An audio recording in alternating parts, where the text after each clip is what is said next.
في كتابه الكريم.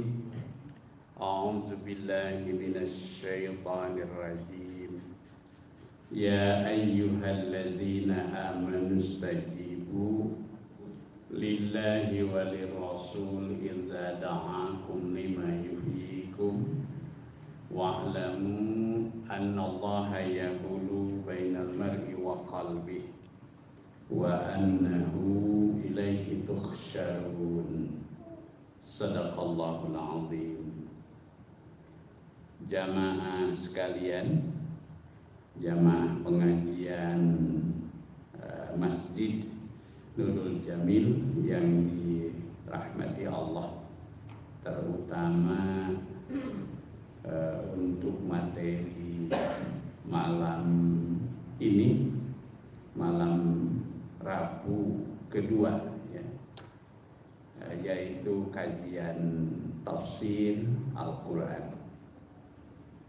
Dan malam hari ini insya Allah kita akan membahas satu tema yang seharusnya tema ini dibahas atau dibicarakan sebelum kita memahami Al-Quran.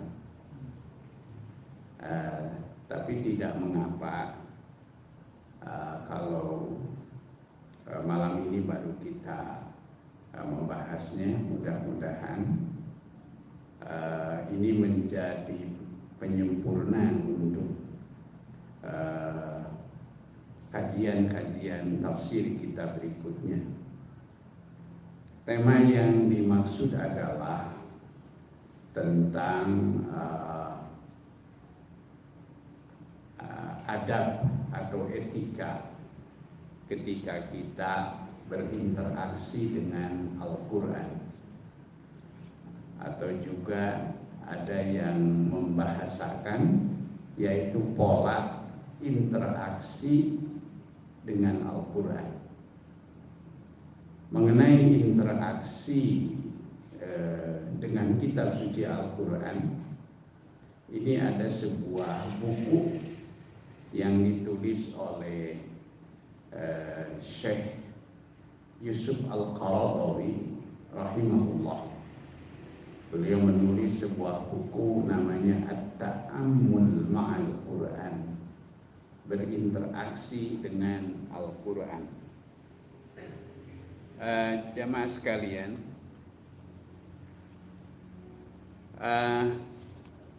berinteraksi dengan Al-Quran itu maknanya adalah bahwa kita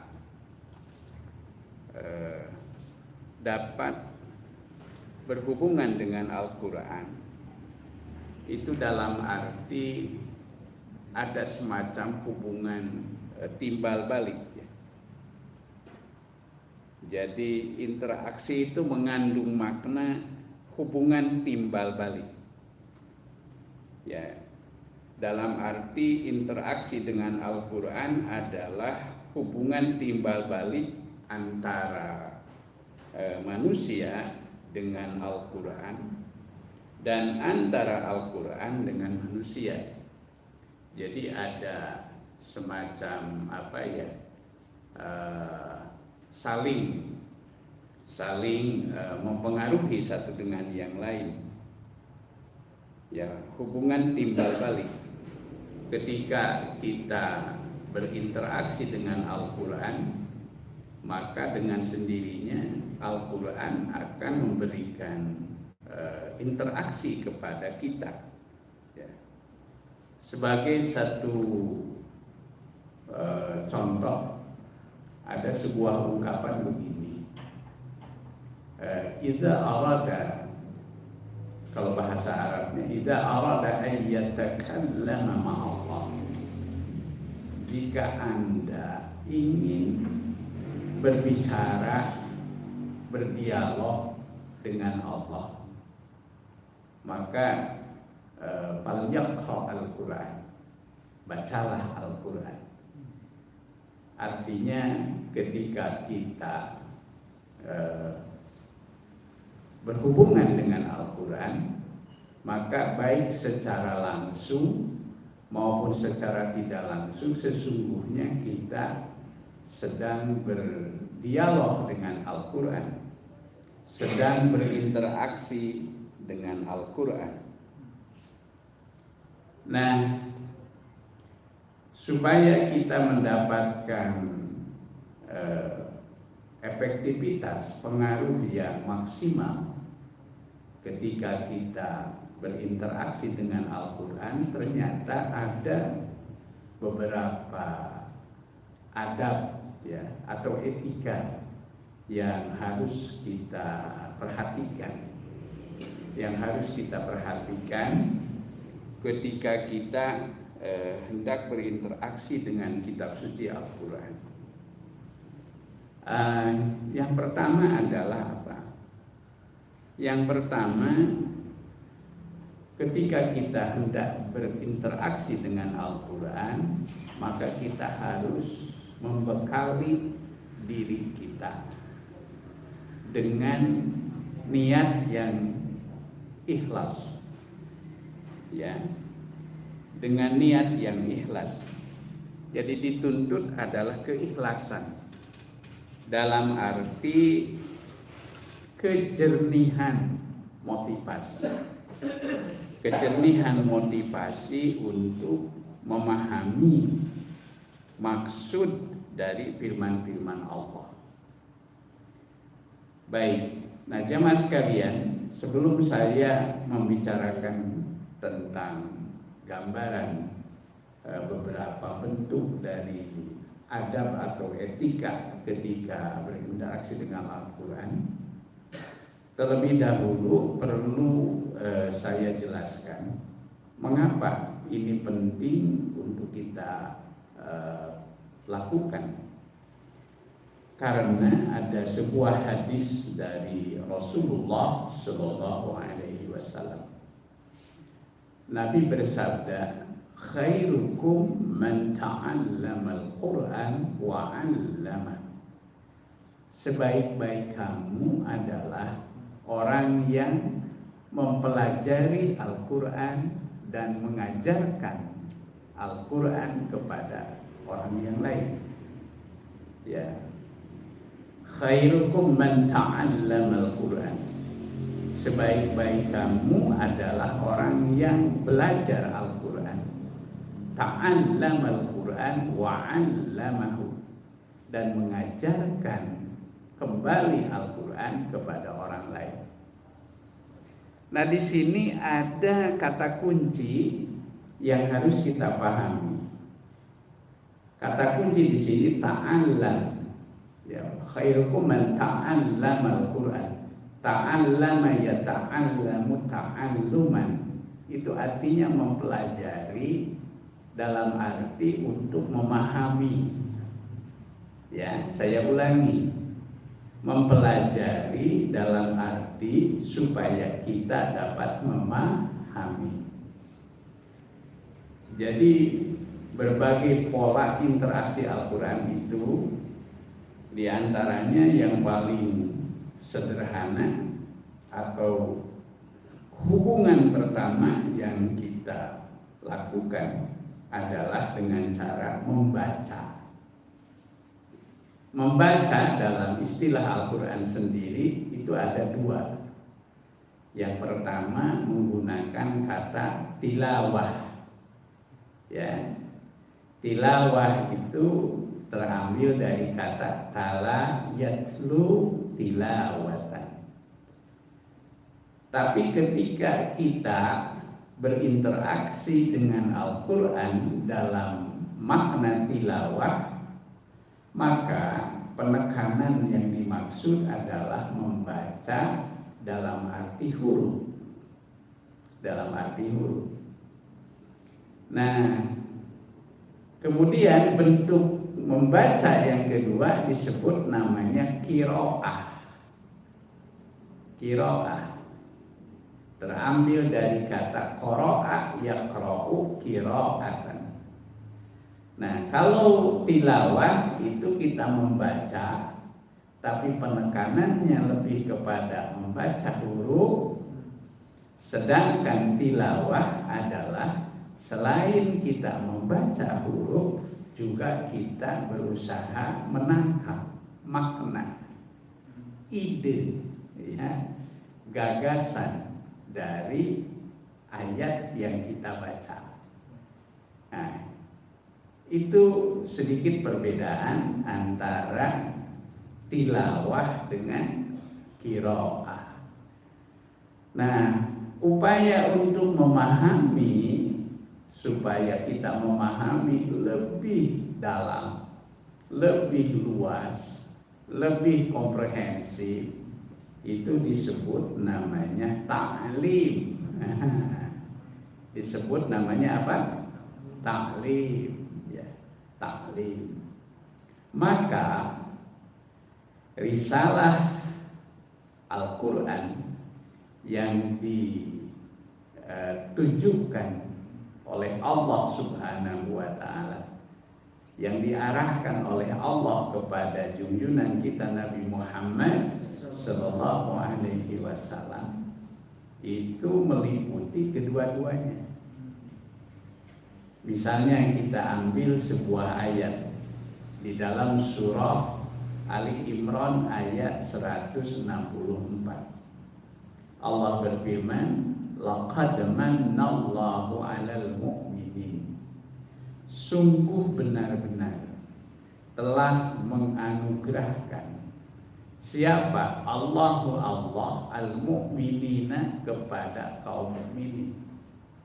Iz ba'asa fihim, ketika dia mengutus ke tengah-tengah kehidupan kaum mukminin itu rasulan, seorang rasul. Apa risalah, misi yang dijalankan oleh Rasulullah? Pertama, yatslu alaihim ayatihi, membacakan kepada mereka ayat-ayatnya. Misi yang kedua adalah wa yuzakkihim, yaitu menyucikan jiwa-jiwa mereka. Dalam arti menyucikan jiwa kita kaum mukminin, yaitu dari apa? Dari berbagai unsur-unsur kemusyrikan, dari berbagai unsur-unsur fahisyah, dari berbagai unsur-unsur munkarat. Nah, inilah yang kemudian dalam konsep keilmuan disebut namanya tazkiyah. Ya, tazkiyatun nafsi. Ternyata setelah saya telusuri, setelah saya dalami, aktualisasi, bahkan bisa kita sebut sebagai implementasi, penerapan dan aktualisasi pengamalan dari tazkiyatun nafsi itu ternyata tidak lain yaitu dalam wujud berupa adab atau etika. Nah, disinilah, ya, disinilah.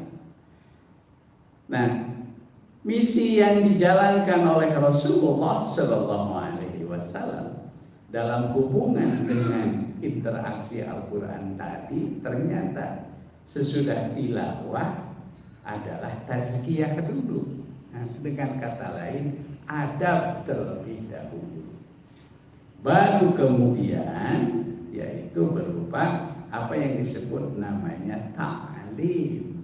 Nah, bahkan ketika kita ingin memahami Al-Quran dalam arti yang sebenar-benarnya, ya, dalam arti yang sebenar-benarnya, itu selain dituntut berupa ilmu yang berhubungan dengan adab, ada lagi satu ilmu yang tidak boleh dilupakan, yaitu apa? Kalau saya mengambil istilah yang dikemukakan oleh Syekh Wahbah Az-Zuhaili di dalam pengantar tafsir beliau, Tafsir Munir, beliau menyebutnya dengan istilah ba'dul ma'arif al-muta'alliqah bil Quran.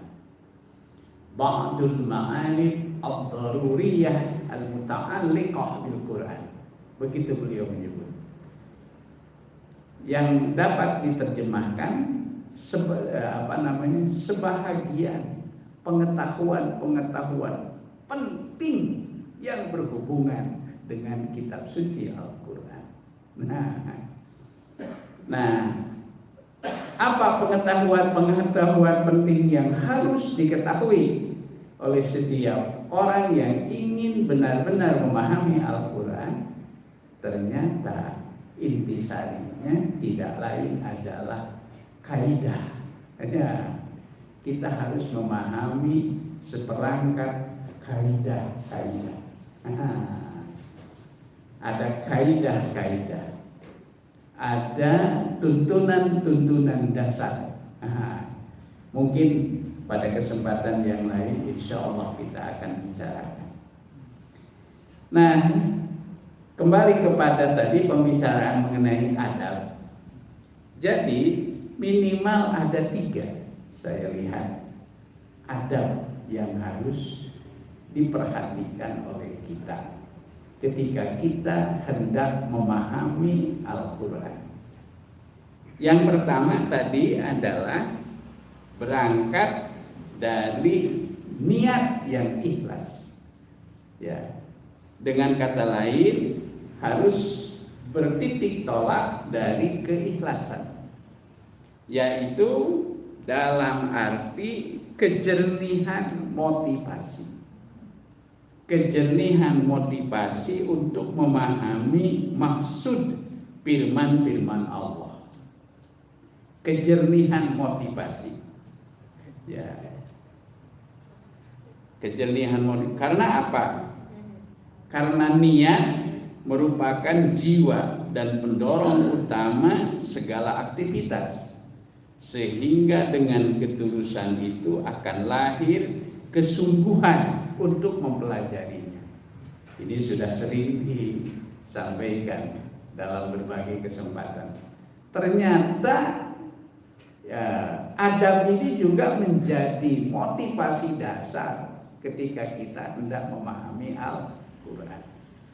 Berangkat dari niat, dari keikhlasan, yaitu kemurnian motivasi.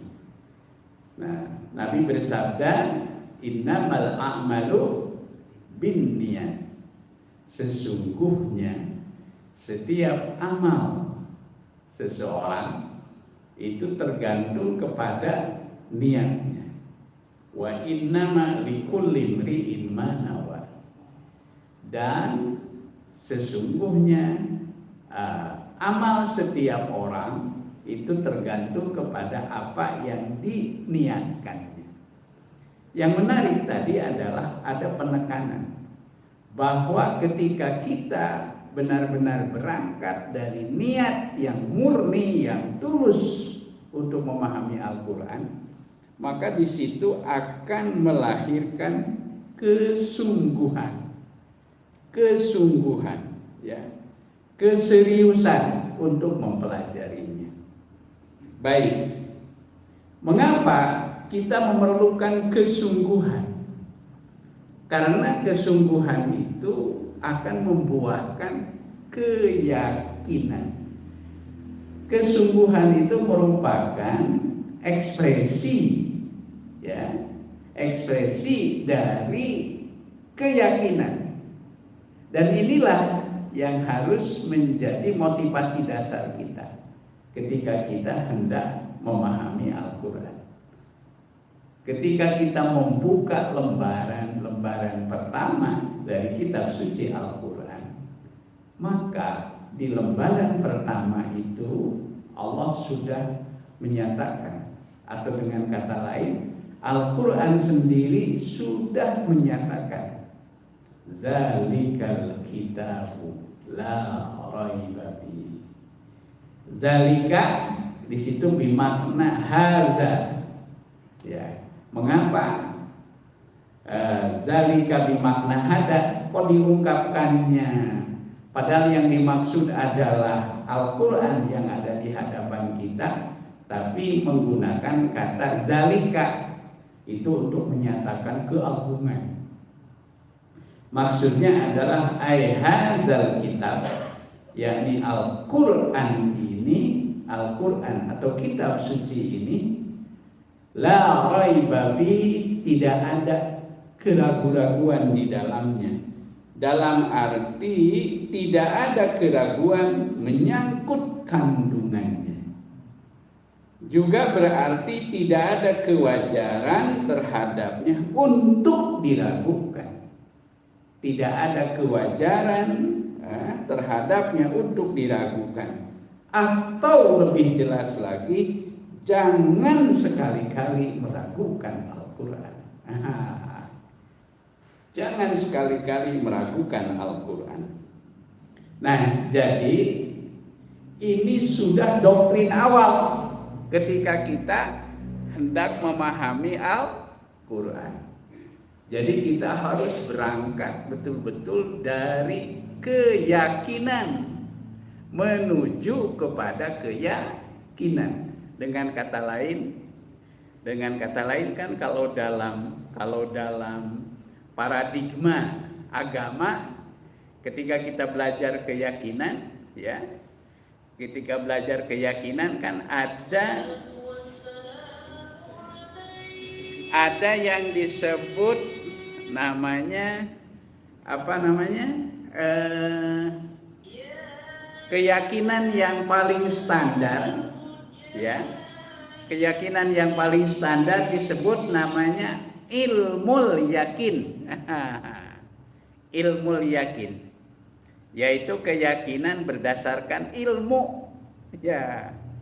Nah, ini bedanya kalau kita mau memahami Al-Quran, kita harus berangkat dari awal itu sudah yakin dulu, tidak boleh ragu. Nah, artinya keyakinan terhadap apa yang terkandung di dalam kitab suci Al-Quran. Mohon maaf, ini sedikit sekedar perbandingan. Berbeda halnya ketika kita belajar filsafat. Kalau kita belajar filsafat, maka justru kita berangkat dari keraguan-raguan. Justru kalau Anda mau belajar filsafat sudah yakin, itu artinya belajarnya belum betul. Tetapi kalau belajar agama justru kita harus berangkat dari keyakinan menuju keyakinan. Dengan kata lain, dari ilmul yakin naik nanti menjadi ainul yakin, hingga menjadi puncaknya adalah apa? Hakul yakin. Hakul yakin. Jadi kalau kita ibadah itu dasarnya adalah keyakinan. Wa'bud rabbaka hatta ya'tiyakal yaqin. Beribadahlah engkau kepada Tuhanmu itu hatta ya'tiyakal yaqin, sampai datang kepada kamu hakul yakin. Itu. Jadi yang harus kita pahami. Jadi ketika kita mempelajari, hendak memahami Al-Quran, itu harus kita berangkat dari awal pun kita harus berangkat dari keyakinan menuju keyakinan yang lebih yakin. Gitu. Berbeda dengan ketika kita belajar ilmu yang lain. Saya katakan tadi seperti belajar filsafat. Justru orang belajar filsafat itu dibikin bingung dulu, bahkan ragu-ragu dulu. Gitu. Dibikin bingung dulu, ragu-ragu dulu. Ya, misalnya ketika kita hendak belajar filsafat, ada yang disebut namanya filsafat rasionalisme. Tokohnya namanya Descartes. Dia dalilnya itu apa? Cogito ergo sum. Kalau saya bingung, berarti saya benar, sudah mulai belajar. Gitu. Jadi dibuat bingung dulu.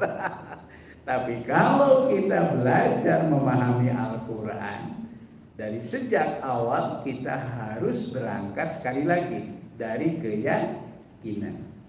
Zalikal kitabu la raiba fi. Dalam arti tadi maknanya tidak ada keraguan menyangkut kandungannya. Atau juga berarti tidak ada kewajaran terhadapnya untuk diragukan. Oh, tidak ada kewajaran. Atau janganlah ragu sedikit pun terhadapnya. Oh, artinya kita harus berangkat dari keyakinan. Oh, ini ya menjadi dasar. Oke. Nah, apakah memang sama sekali kita tidak boleh muncul keraguan-raguan? Ya. Ada memang keraguan-raguan yang ditolerir ketika kita memahami Al-Quran. Ada. Yaitu apa? Ketika kita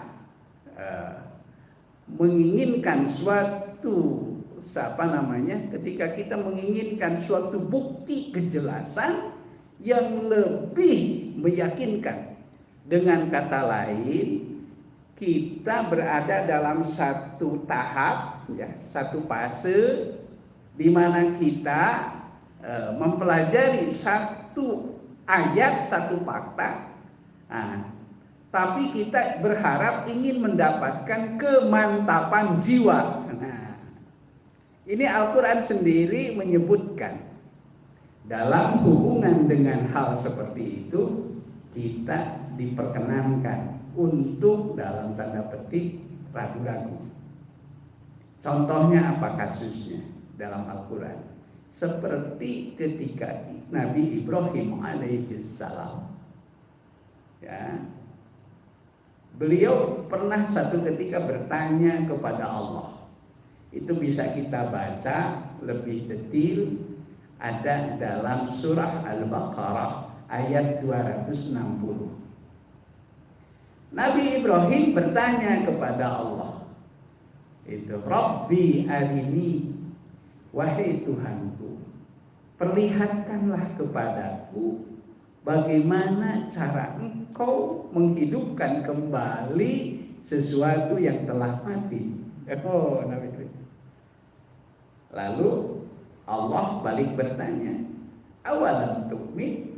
Kenapa kamu Ibrahim bertanya dengan pertanyaan seperti itu? Apakah kamu tidak percaya kepadaku? Dijawab oleh Nabi Ibrahim, walakin liyatma'inna qalbi. Aku bertanya yang demikian itu bukan karena aku tidak percaya kepadamu ya Allah, tapi aku bertanya kepadamu seperti itu supaya aku mendapatkan mutmainnah, ketentraman, kemantapan di dalam hatiku. Oh, jadi salah satu ciri seseorang yang telah menemukan kemantapan dalam keyakinannya, dia menemukan secara psikologis, secara mental, dia menemukan apa yang disebut namanya mutmainnah. Mutmainnah. Maka kita pun disyaratkan dalam beberapa ayat dalam Al-Quran, salah satu indikator seorang muslim yang sudah sampai pada tingkat kematangan secara spiritual, dia memperoleh satu tahapan yang disebut sebagai nafsul mutmainnah. Itu nafsul mutmainnah. Hingga di akhir surat Al-Fajr itu Allah memanggil dengan panggilan yang sangat menyejukkan, sangat menenangkan. Ya ayyatuhan nafsul mutmainnah, wahai orang yang berjiwa mutmainnah, irji'i ila rabbiki radiyatan mardiyah. Kembalilah engkau kepada Tuhanmu dalam keadaan ridha dan diridhoi.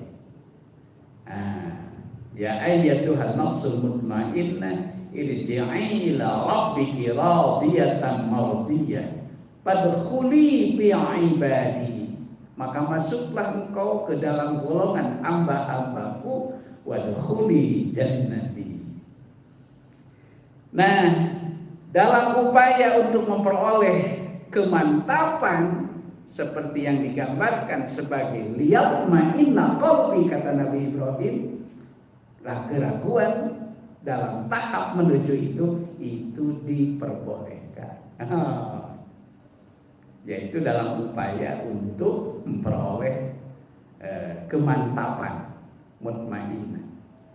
Nah, saya ingin menjelaskan sedikit tentang indikator ketika seseorang telah sampai kepada apa yang disebut namanya nafsul mutmainnah, merujuk kepada salah satu penjelasan yang disampaikan oleh Ibnu Abbas radhiyallahu taala anhuma di dalam penjelasan tafsir beliau, yaitu Tanwirul Mikbas.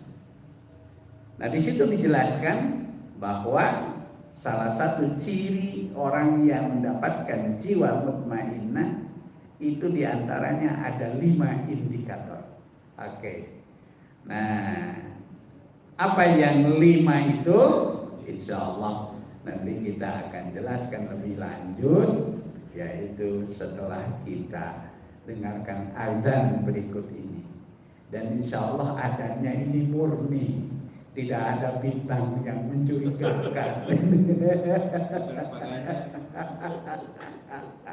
Iya.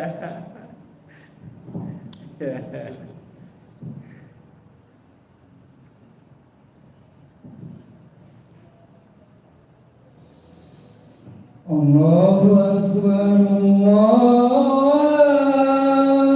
Akbar, Allahu Akbar, Allahu Akbar. Allahu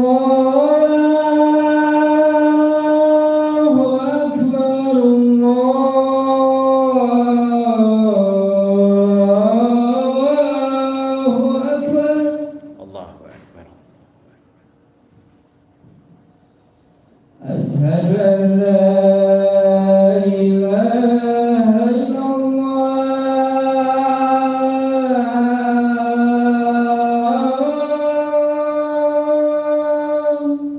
Asyhadu an la ilaha Asyhadu an la ilaha illallah.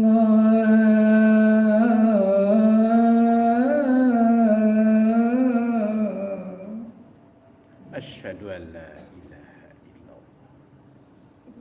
Asyhadu anna Muhammadar Rasulullah.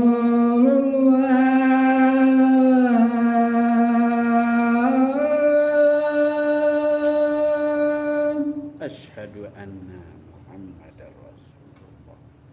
Asyhadu anna Muhammadar Rasulullah.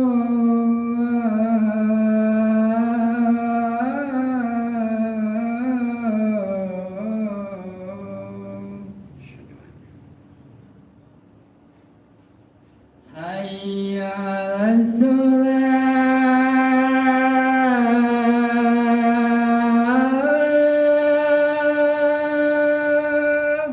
La haula wa la quwwata illa billahil ali. Hayya 'alas salat.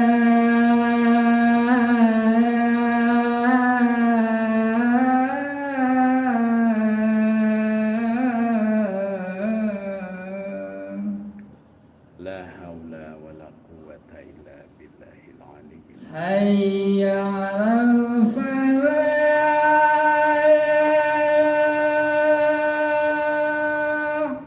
La haula wa la quwwata illa billahil aliyyil azim. Hayya 'alal falah.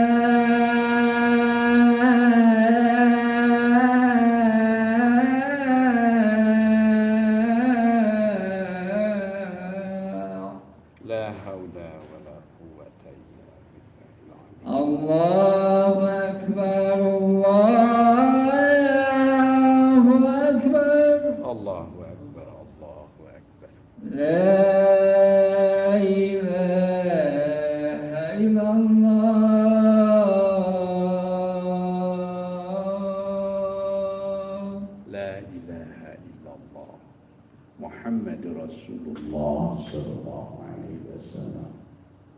Allahumma rabba hadhihi da'wati tammah was-salatil qa'imah ati Muhammadan al-wasilata wal fadilah wa ba'athu maqama Muhammadan alladhi wa'ada innaka la tukhlifu al-mi'ad. Baik, kita lanjutkan. Izinkan saya menjelaskan tentang indikator ketika seseorang telah meraih apa yang disebut namanya nafsul mutmainnah. Ibnu Abbas radhiyallahu taala anhuma ketika beliau menjelaskan firman Allah, ya ayyatuhan nafsul mutmainnah, di ujung surat Al-Fajr, beliau menjelaskan ada 5 indikator. Yang pertama, as-sadiqatu bitauhidillah. Jadi ciri nafsu mutmainnah itu adalah orang yang nafsu yang telah membenarkan, ya, dengan sepenuh keyakinan terhadap ketauhidan Allah. As-sadiqatu bitauhidillah, itu satu. Yang kedua, asyakiratu bina'maillah, yaitu jiwa yang selalu bersyukur terhadap nikmat-nikmat Allah. Yang ketiga, as-sabiratu bibala'illah, yaitu jiwa yang selalu sabar terhadap bala, ujian dari Allah. Yang keempat, al-qani'atu bi'ata'illah, yaitu jiwa yang selalu qanaah, merasa puas dengan apapun, dengan berapapun yang diberikan oleh Allah. Dan yang terakhir, yang kelima adalah ar-radiyatu biqada'illah, yaitu jiwa yang selalu ridha terhadap qada, keputusan dari Allah. Inilah gambaran tentang nafsul mutmainnah. Nah, ketika kita ingin mulai merasakan keberadaan suasana batin, ya, yang berada dalam yang digambarkan tadi, memiliki kemantapan dalam keyakinan, dengan kata lain nafsul mutmainnah, maka prasyaratnya adalah apa? Prasyaratnya ia harus hidup dalam lingkungan Al-Quran.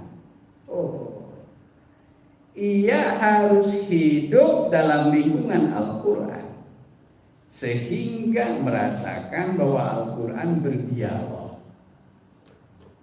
Al-Quran berdialog, bahkan merasakan Al-Quran bersahabat dengannya. Wah, ini sudah sampai pada tahap yang apa yang disebut oleh Sayyid Qutb, itu beliau menyebut namanya Fi'dilalil Quran. Hidup berada di bawah naungan Al-Quran. Jadi prasyarat supaya kita benar-benar merasakan kemantapan dalam keyakinan, ketika kita benar-benar ingin memahami Al-Quran, maka kita harus berusaha hidup berada dalam lingkungan Al-Quran, sehingga kita akan selalu merasa berdialog dengan Al-Quran.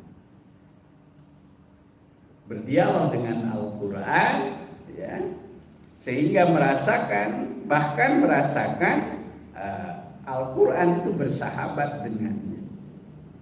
Nah, itulah tadi, maka Ada sementara ulama yang berkata, jika Anda ingin berbicara dengan Allah, maka berdoalah. Jika Anda ingin berbicara dengan Allah, maka berdoalah. Dan jika Anda ingin agar Allah berbicara dengan Anda, nah inilah interaksi kan. Ini maksud interaksi itu. Jika Anda ingin berbicara dengan Allah, maka berdoalah. Dan jika ingin agar Allah berbicara dengan Anda, nah maka bacalah Al-Quran. Oh, disinilah. Bacalah Al-Quran. Ya. Bacalah Al-Quran. Bersahabat dengan Al-Quran. Bersahabat dengan Al-Quran. Nah, kembali memang ini bicara tentang poin yang pertama ini yang sudah benar-benar teruji, ya. Ketulusan niat, kemurnian niat dalam pengabdian, dalam ibadah dan mencari kebenaran di jalan Allah. Tokoh yang selalu dimunculkan adalah siapa? Nabi Ibrahim alaihissalam. Ini yang selalu ditampilkan oleh Allah di dalam Al-Quran. Jadi Nabi Ibrahim itu begitu dekat bersahabat dengan Allah, ya, bahkan ia mendapatkan gelar dari Allah. Siapa gelarnya coba? Khalilullah. Nabi Ibrahim itu gelarnya itu Khalilullah. Apa itu Khalilullah? Khalilullah itu artinya teman yang masuk ke relung hatinya yang terdalam. Itu Khalilullah. Jadi Nabi Ibrahim itu berteman dengan Allah itu sudah bukan lagi dalam suasana-suasana tertentu, tapi dalam segala keadaan. Itu Nabi Ibrahim itu. Maka beliau disebut namanya Khalilullah. Dan ini diakui sendiri oleh kitab suci Al-Quran. Seperti dapat kita baca di dalam surah An-Nisa ayat 125. Waman ahsanu dinan. Siapakah ahsanu dinan, yang paling baik agamanya, mimman aslama wajhahu, dibandingkan dengan orang yang telah menyerahkan dirinya.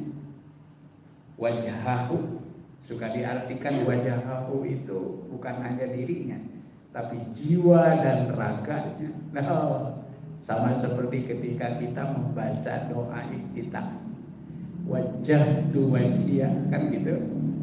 Aku hadapkan jiwa dan ragaku. Itu. Jadi yang dihadapkan wajhahu itu artinya keseluruhan jiwa dan raga. Itulah sejatinya seorang muslim, berbeda dengan orang munafik. Jadi orang munafik nggak digambarkan ari beungeut yang hareup, ari hate nukang. Gitu katanya gitu ya. Tapi kalau seorang muslim itu dikatakan itu mimman aslama wajhahu lillah. Siapakah orang yang paling baik agamanya dibandingkan dengan orang yang telah menyerahkan jiwa dan raganya kepada Allah. Wa huwa muhsinun, dan dia telah menjadi muhsin. Apa itu muhsin?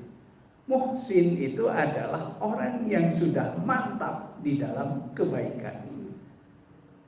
Muhsin itu orang yang sudah mantap dalam keihsanan. Wah ini. Jadi kalau orang sudah mantap dalam keihsanan, itu mau dipuji, mau dimaki, tidak ada pengaruh apa-apa. Dia tetap tidak bergeming. Hanya ada satu kata. Dia berbuat ihsan. Dan yang diperbuat ihsan itu bukan perbuatan baik biasa, tapi perbuatan baik yang sempurna. Ihsan itu excellent. Itu ihsan namanya.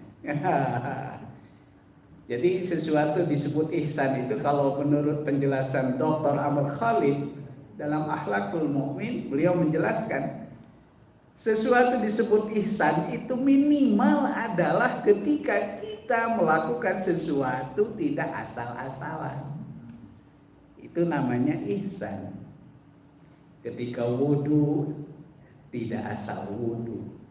Ketika sholat tidak asal sholat. Ketika bekerja tidak asker, tidak asal kerja. Ketika kita berbicara pun tidak asbun, tidak asal bunyi. Minimal itu yang disebut ihsan. Dan optimalnya, maksimalnya sesuatu disebut ihsan itu adalah apa yang disebut namanya excellent, sempurna. Wah, sempurna. Nah, seorang muslim, siapakah orang yang paling baik agamanya dibandingkan dengan orang yang sudah menyerahkan jiwa dan raganya kepada Allah, wa huwa muhsin, dan dia telah melakukan kebaikan, yang telah mantap di dalam kebaikan. Wattaba'a millata Ibrahim hanifah, dan dia mengikuti millah. Millah itu artinya agama, ajaran, ya, ajaran Nabi Ibrahim, hanifan, yang hanif. Hanif itu cenderung kepada kebenaran, cenderung kepada kebenaran, hanifan. Wattakhadallah, dan Allah telah menjadikan Ibrahim khalila. Oh, Nabi Ibrahim sebagai khalila. Apa itu khalil? Khalil itu adalah teman yang sejati. Nah, kalau kita sudah berada pada posisi itu, maka insya Allah, walaupun kapasitas kita terbatas, tapi ketika kita sudah bersahabat dengan Al-Quran, maka Al-Quran itu sendiri yang akan membimbing kita untuk memahami tentang dirinya secara lebih luas. Ibarat seorang anak kecil, ketika dia bersahabat dengan orang dewasa, maka ketika ia mengandalkan tangannya yang kecil, mungkin dia mengambil permen itu hanya dia dapatkan 1-2 saja. Tapi ketika dia bersahabat dengan orang dewasa, maka dia akan mendapatkan apa yang ia minta, lebih dari apa yang diinginkan. Inilah hikmahnya kita bersahabat dengan Al-Quran. Itu prasyarat supaya kita mendapatkan keyakinan. Keyakinan yang disebut namanya mutmainnah. Karena itu Allah menunjukkan kepadanya. Nah, itu bisa dibaca, dilihat dalam lanjutan ayat tentang Nabi Ibrahim. Mengapa Nabi Ibrahim kemudian dibukakan kepadanya oleh Allah rahasia-rahasia ya, yang sebelumnya tidak beliau ketahui, karena ia bersahabat dengan Al-Quran. Inilah yang dijanjikan oleh Allah, seperti yang terdapat dalam surat Al-An'am ayat 75. Ya, surat Al-An'am ayat 75. Baik. Nah, jamaah sekalian yang dirahmati oleh Allah Subhanahu wa taala. Adab yang kedua.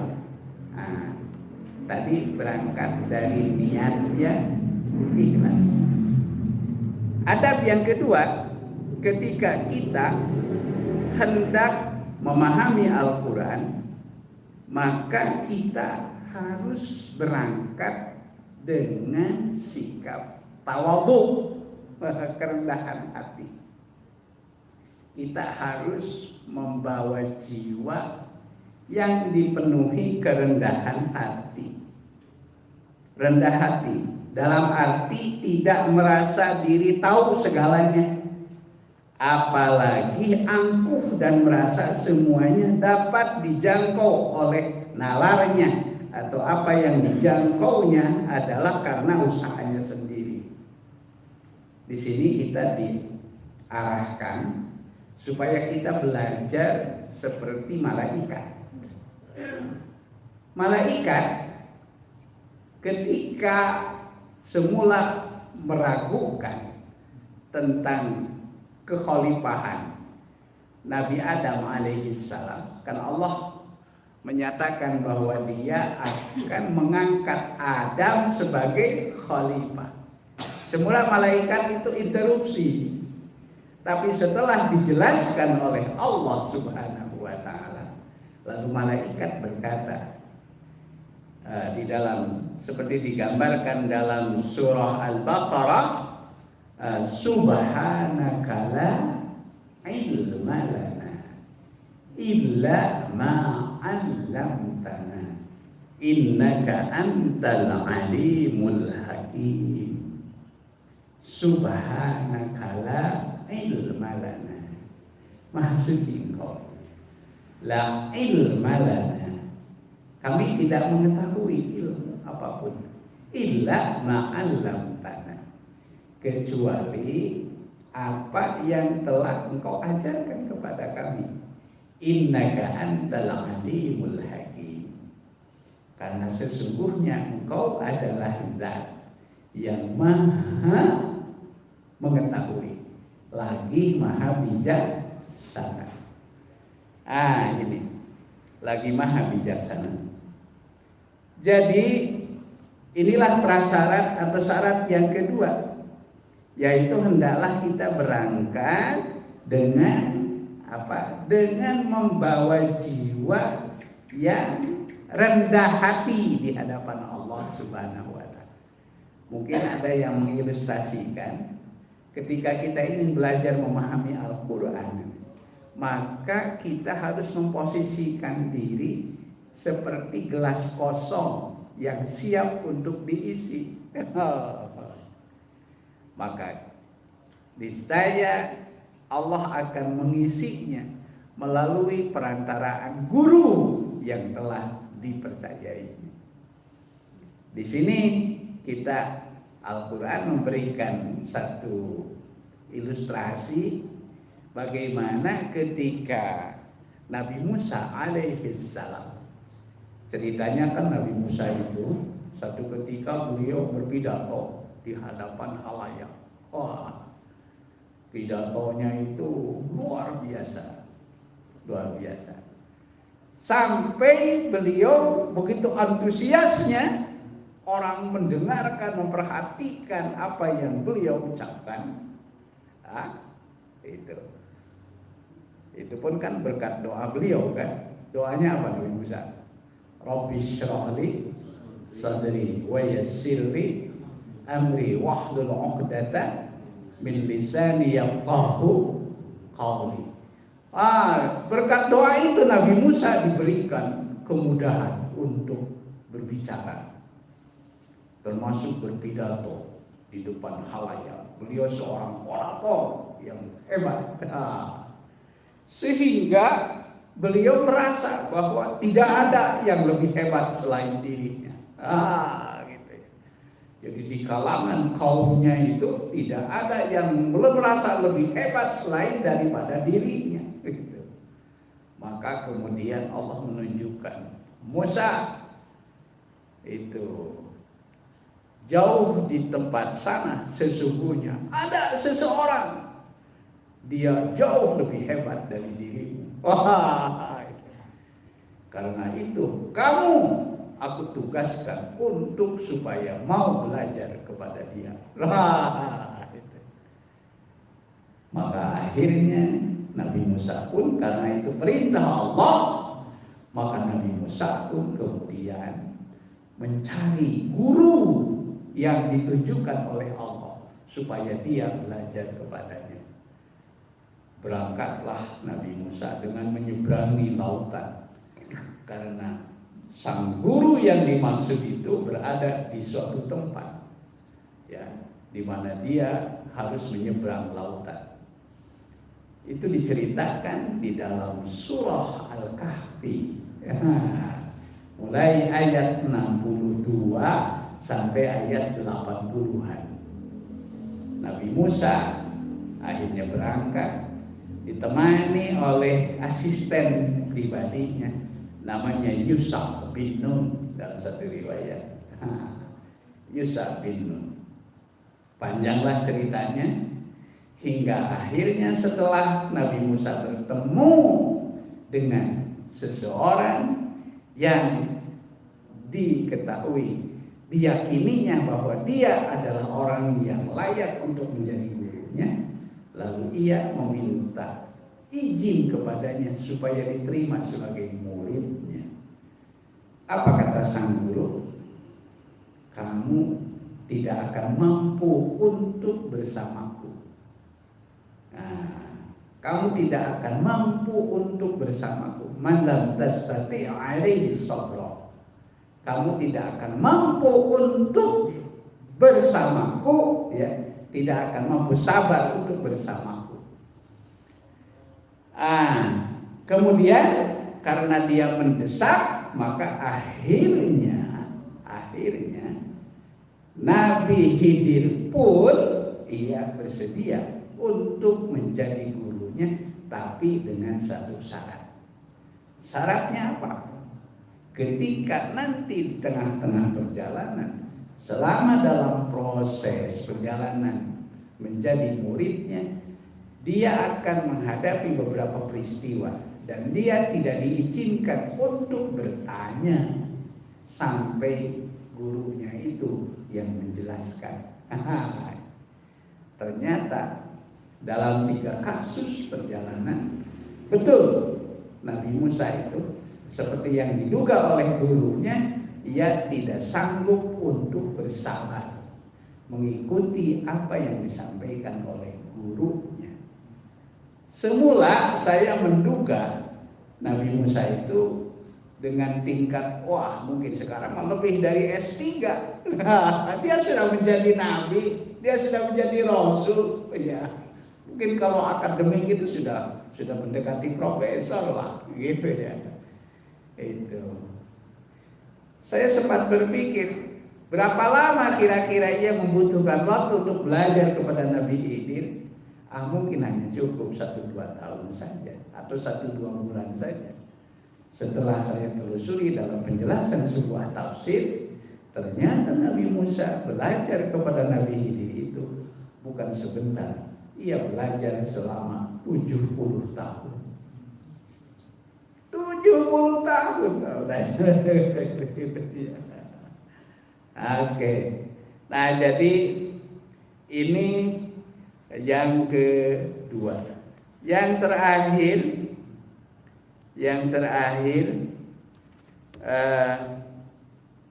apa yang sebetulnya seharusnya kita juga miliki ketika kita hendak belajar, hendak memahami Al-Quran, yaitu selain dengan membawa kerendahan hati, juga kita yaitu harus berupaya, ya, itu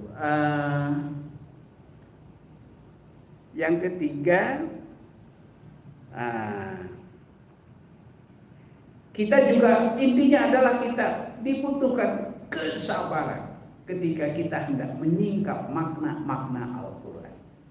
Dan ketika kita hendak mempelajari, memahami Al-Quran secara utuh, jangan pernah kita tergesa-gesa untuk mengambil kesimpulan sesuatu ayat, ya, sebelum kita memperoleh penjelasannya secara utuh dari awal sampai akhir. Justru sering terjadi kesalahpahaman dalam memahami Al-Quran adalah ketika yang dipelajari itu hanya sepotong-sepotong, tidak utuh. Ini yang kemudian lahirlah satu golongan aliran yang disebut namanya aliran-aliran sempalan. Sempalan. Nah, itulah sekelumit tentang tuntunan adab dan etika yang selanjutnya ya seyogyanya dimiliki oleh setiap murid, oleh setiap muslim ketika ia hendak bersungguh-sungguh mempelajari kitab suci Al-Quran. Insya Allah nanti juga kita akan mengetahui secara baik secara langsung maupun secara tidak langsung, kita nanti sambil belajar menyusuri kembali ayat-ayatnya.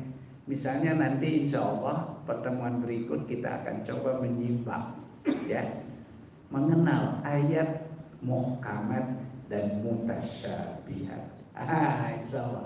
Nah, di situ sekaligus kita sambil praktek untuk mengenal kaidah-kaidah sambil kita juga mengenal ada beberapa karakteristik dari kitab suci Al-Quran yang harus kita maknai secara lebih detail. Saya kira sementara untuk hari ini, untuk malam ini kita batasi dulu sampai di situ, ya. Mudah-mudahan ini menjadi stimulan, menjadi rangsangan bagi kita untuk lebih bersungguh-sungguh lagi kita mempelajari kitab suci Al-Quran, terutama mengenal ayat-ayat khususnya dalam Al-Quran yang insya Allah nanti kita akan kenali secara lebih eksplisit, ya, yaitu contoh misalnya tentang ayat-ayat tadi, bagaimana kita mengenal ayat-ayat muhkamat dan bagaimana pula kita mengenal ayat-ayat mutasyabihat. Insyaallah nanti kita akan lanjutkan pada pertemuan yang akan datang. Saya kira demikian untuk pertemuan kita malam hari ini. Mudah-mudahan ada hikmah, ada berkah dan manfaatnya. Mohon maaf atas segala kekurangan dan kehilapan. Jika ada pertanyaan, maka dipersilahkan kalau ada, ya. Kalau tidak ada, mah ya alhamdulillah.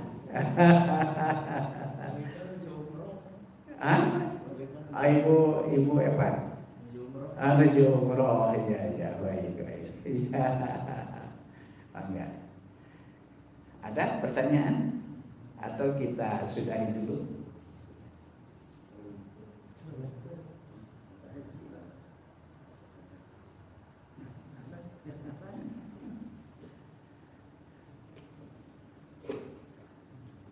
Oke.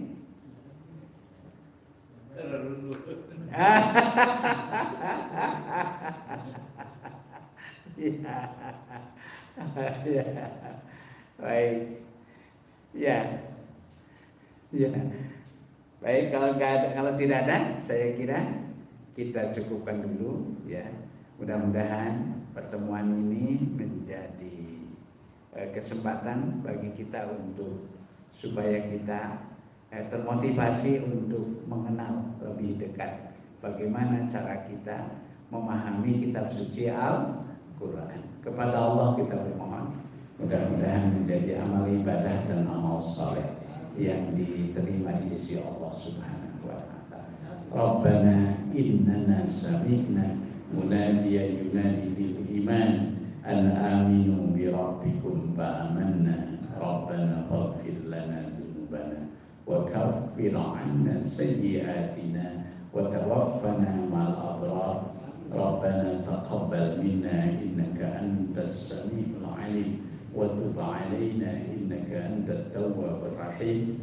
Rabbana atina fid dunya hasanah wa fil akhirati hasanah wa qina adzabannar. Wa sallallahu ala khairi khalqi Sayyidina Muhammad wa ala alihi wasallam. Walhamdulillahi rabbil alamin.